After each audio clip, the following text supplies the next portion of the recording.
Well, also in Centerville tonight, man's best friend can also make the best co-worker. The police department recently retired K-9 Callie. 41 NBC's Ariel Schiller visited the department to find out where she's now and what decision goes into retiring a K-9 officer.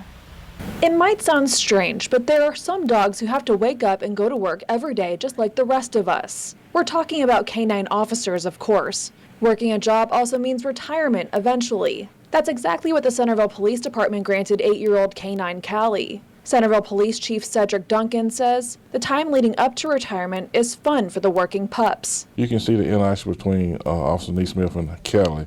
You know, once it was playtime a lot of the times, but when he gave her the instructions to let's go to work, she was all about work.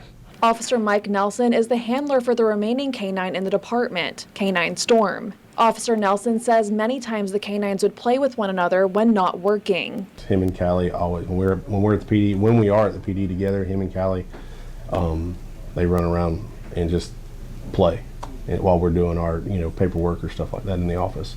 This picture I'm holding is actually from one of the trainings that K-9 Callie did during her time at the Centerville Police Department. It was actually at one of the more recent trainings she was doing where Chief Duncan says he heard she wasn't getting through the exercises as quickly as she used to. He says after hearing that, he decided it was probably time for her to retire. Everybody gets tired and needs a break, and it was Callie's time to get that break.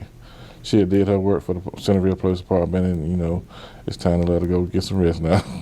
Callie is now enjoying retirement with her handler's family. Officer Nelson says while he's heartbroken not being able to see her at work anymore, he's happy she gets to be a normal dog. It's a dog with a lot of spunk, and I'm just glad that she's able to, live the rest of her life now, enjoying it with her family.